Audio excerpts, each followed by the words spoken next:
Hey guys, welcome back. In this video, I wanted to show you how I like to trim my briskets for low and slow barbecue.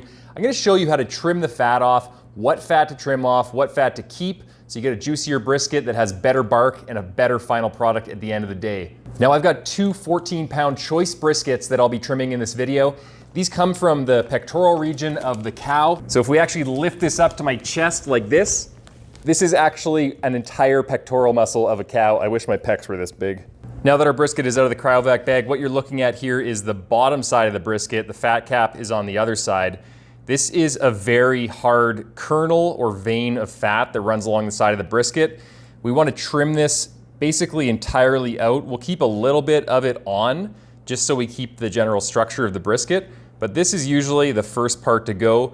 This type of fat is not really good for anything. If you put it in sausage, it's a bit too hard and it won't render very well. So I like to just throw it out. So we'll find where the hard piece of fat meets the actual muscle, and we'll just start carving it off. You can actually see that it's quite easy to see where the muscle meets the fat here, and we can just basically pull away, just follow that vein of fat and just cut it out.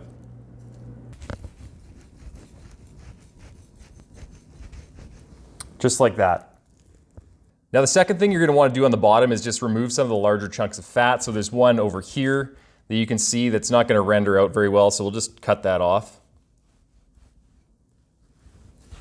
Now the rest is really up to you. You can leave these little tiny layers of fat on.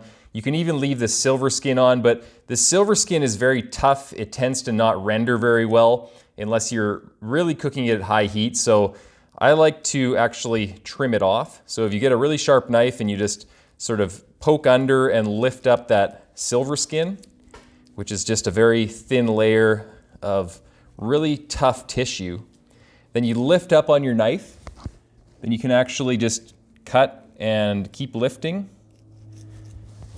and you can get a little edge of the silver skin here, and then you can just basically start trimming along and cutting off the silver skin like this. So you're removing as little of the muscle as possible, but you're getting that silver skin off.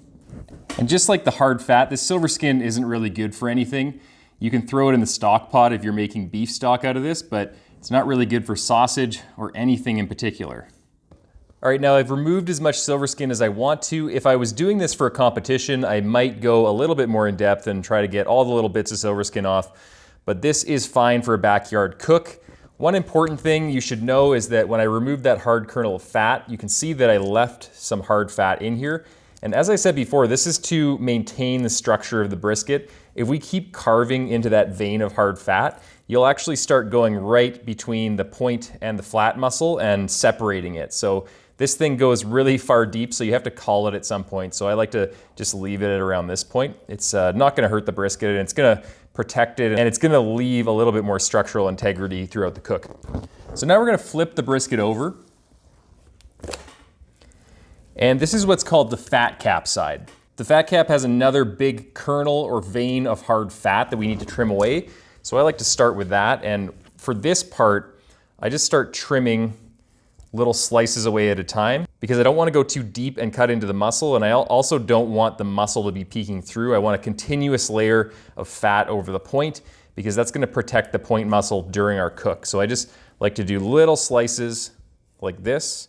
This is why it's good to have a sharp knife. I'm using my Edge of Belgravia knives that I got from this company. These are really sharp right out of the box, so they're really handy for carving brisket. Now I've carved off most of this hard fat. I've got it to about a 1/4 inch thickness. And now I want to carry on that cut all across the rest of the brisket. This is getting into the soft fat area. When we start carving this off, you can actually save this fat. It's really pillowy and soft and nice, and it tastes really good in sausage. So now we're going to keep trimming, and we're going to go for a 1/4 inch thickness all over the brisket. We're going to try not to have too many nicks and scratches in areas where the meat is shining through. But if you have a few, then that's totally okay. A lot of times it's easier to just put your hand underneath so you can get a better angle on the fat and then just start cutting it away.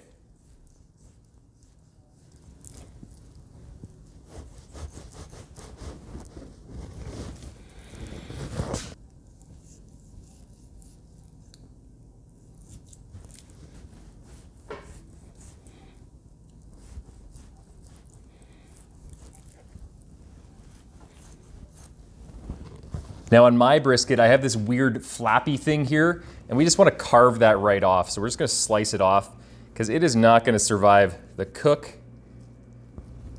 It's just going to get burnt up. And now we've got our last little bit of hard fat in here. We're just going to carve that out.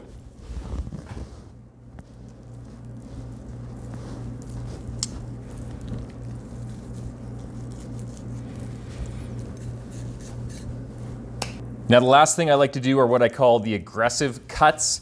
And this is where we are cutting away pieces that aren't going to survive the cook. The biggest ones are on the flat muscle here. So this little point, you can see how thin it is. It's very thin, so we're just going to slice it right off. We're going to try to keep it a little bit aerodynamic, but this is not going to survive the cook. It's going to get burnt up, so we're just going to slice it right off. Now looking at this other side here, it's a little bit thicker, but what I like to do is I like to look at the grain, the direction that the muscle is moving here. So the muscle fibers of the flat are moving in this direction. So we're going to landmark that by cutting a perpendicular notch right at the tip of this brisket here. And this tells us when the brisket is done, because you won't be able to see all those muscle fibers. They'll be covered up with the bark. This tells us where to cut. So we can see that the muscle fibers are going in this direction. So we know that we're going to take our slices just like that. So we have a guide right here to go off of. And finally, usually this side of the brisket is really brown because when they split the pectoral muscle off of the brisket here, they treat this edge of it a little bit. So you can see that this is a little bit brown here, but the rest of it looks like it's already been trimmed at the butcher a little bit. So I'm just going to take that little brown piece off. But normally, if you have a lot of brown portion along this side of the meat, then you would just take a very thin slice and just slice all of that brown meat off. And now if you take a look at the brisket, we have a nice 1/4 inch fat cap on the top, so that's going to preserve the meat underneath it. It's going to provide some nice flavor when it's done, and all that fat is going to render down. It's going to be really delicious. The important thing is that we have a continuous layer of fat over the point, especially if you're cooking in an offset smoker or a drum smoker or something with a pretty distinct heat source.